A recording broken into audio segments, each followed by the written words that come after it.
Mrs মির্জার কথা শুনে ড্রয়িং রুমে বসে থাকা মেহের বাদে সবাই হেসে উঠলেন। আর মেহের, সে তো বিস্ময়ে হতবাক। কি হচ্ছে এসব তার সাথে? তার যেন আজকে অবাক হওয়ারই দিন। কোন ছেলের কথা বলছে তার? মানে এই বিয়েটা তার পরিবার অ্যারেঞ্জ করেনি? মেহেরের ভাবনার মাঝে নুসরাত মির্জা বলে উঠলেন, তামা দেখি তোমার হাতটা। এই বলে তিনি মেহেরের হাতটা নিজের কাছে এগিয়ে নিয়ে দুহাতে দুটো সোনার বালা পরিয়ে দিলেন। এরপর বললেন,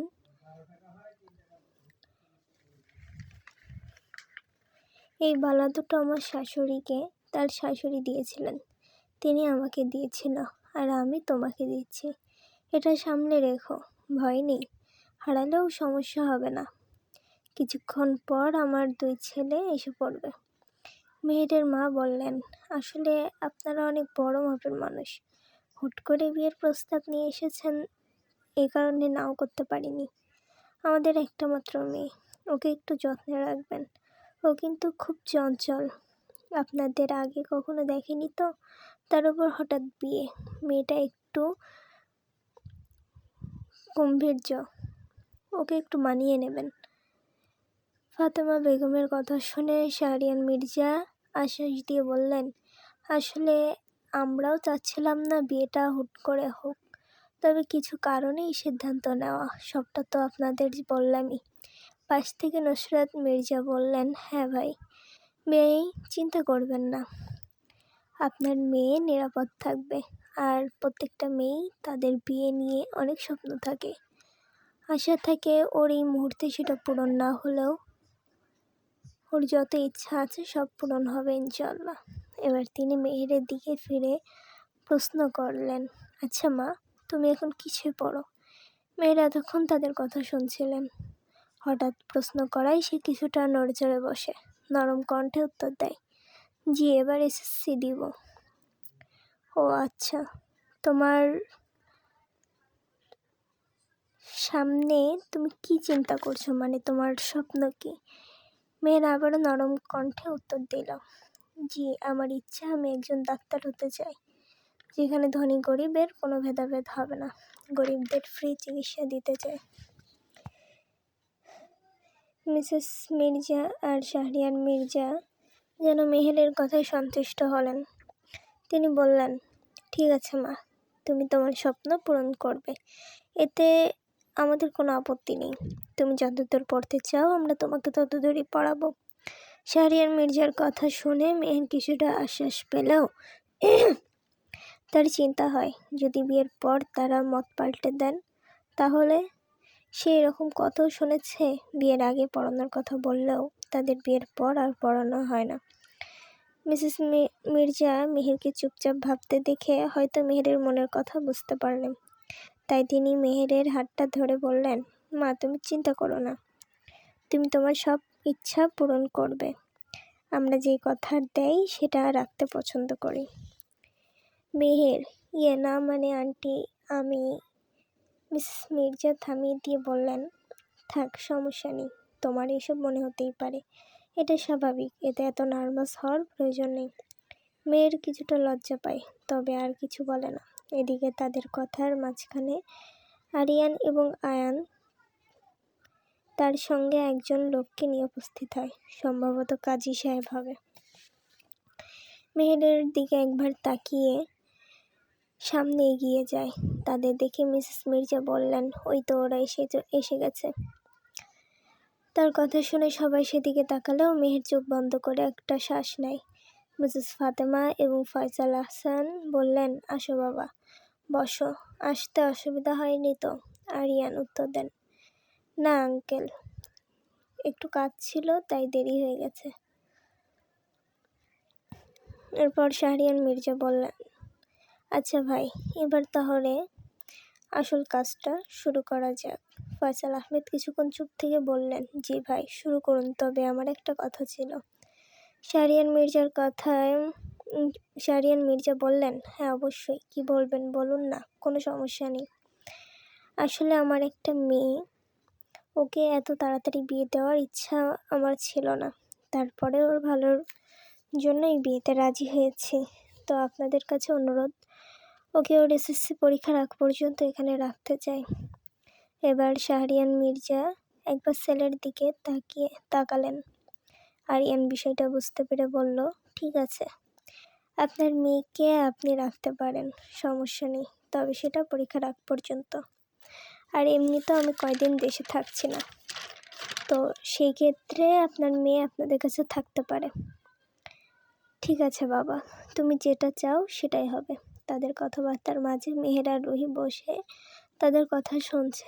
এবার রুহি মেহেরকে গোতা দিয়ে বলল, কি রে, একবার সামনে তাকাবি না? কি হ্যান্ডসাম দেখতে। সঙ্গে সঙ্গে মেহের বলল, না। না মানে? না মানে না। আর তাছাড়া ওরা কি একবারও বলেছে? আর আমি ওই লোকটাকে দেখতেও চাই না।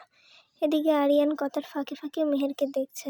তাদের কথার এক পর্যায়ে ফাতেমা বেগম বললেন, রুহি, ওকে নিয়ে এখন উপরে যাও, দরকার হলে ডাকবো। মেহের যেন এটাই চাইছিল। তার বলতে দেরি, মেহেরের উত্তর দেরি হলো না। সে রুহির হাতটা ধরে উপরে চলে গেল।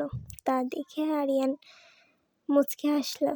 এদিকে মেয়ের এমন ব্যবহারে বাবা মা দুজনেই লজ্জা পেলেন। ফয়সাল আহমেদ বললেন, কিছু মনে করেন না, আসলে ওর একটু অভিমান হয়েছে আমাদের উপর। মির্জা বললেন, থাক ভাই, সমস্যা নেই, আমি বুঝতে পেরেছি। হুট করে এমন হওয়ায় অভিমান হওয়াটাই স্বাভাবিক। শাহরিয়ার মির্জা বললেন, আচ্ছা বেয়াই, শুভ কাজ আর দেরি না করি, কি বলেন? ফয়সাল আহমেদ, হ্যাঁ নিশ্চয়। মিসেস মির্জা এবার ছেলের দিকে তাকিয়ে বললেন, কি রে, যা আনতে বলেছিলাম এনেছিস? আরিয়ান কিছু বলার আগেই পাশ থেকে আয়ান বলল, ও মা, তুমিও না? একমাত্র ভাবিকে বিয়ে করার জন্য যে এত তাড়াহুড়ো করলো, সে কিনা ভুলে যাবে? সে তো তোমার বলার আগেই সব কিনে রেখেছে, এমনকি তার ঘরেও ভর্তি করে রেখেছে। এখানে তো সামান্য কিছু এনেছে।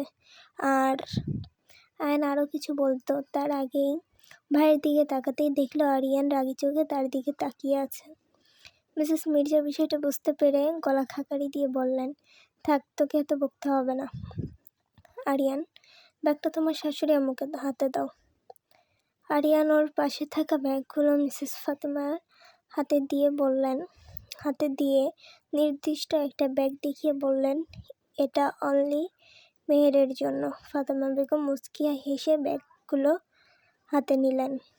তারপর আরিয়ান আরও দুটো ব্যাগ দিয়ে বলল, আর এই দুটো, একটা আপনার আর একটা শ্বশুর মশাইয়ের। এবার ফাতেমা বেগম বললেন, বাবা, এসব আনার কি দরকার ছিল? আরিয়ান তাকে থামিয়ে দিয়ে বলল, এই প্রথম আপনাদের সাথে দেখা করতে আসলাম, খালি হাতে তো আর আসা যায় না। আর তাছাড়া আমি আপনাদের ছেলের মতন, কিছু তো দিতে পারি, তাই না? জামাই হিসেবে না হোক, ছেলে হিসেবে অন্তত নেন। ফাতেমা বেগম আর কিছু বলতে পারলেন না। পাশ থেকে ফয়সাল আহমেদ বললেন, বাবা, ছেলের মতন বলছো কেন? তুমি তো আমাদের আরেকটা ছেলে।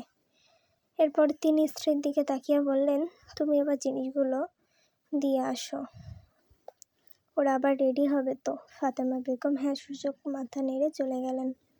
মেয়েরা রুহির সামনে অনেকগুলো ব্যাগ। রুহি একটা একটা করে সবগুলো ব্যাগ থেকে বের করছে জিনিসপত্র, আর মেহেরের দিকে তাকাচ্ছে। আর মেহের তো বোকার মতো চেয়ে আছে। কিছুক্ষণ আগে তার মার রেখে যাওয়া জিনিসগুলোর দিকে। এদিকে রুহি সবগুলো বের করে জোরে একটা দম ছাড়ল, যেন সে খুব বড় একটা কাজ করে ফেলেছে। এবার সে বিস্ময় নিয়ে সেগুলোর থেকে চোখ সরিয়ে মেহেরের দিকে তাকালো।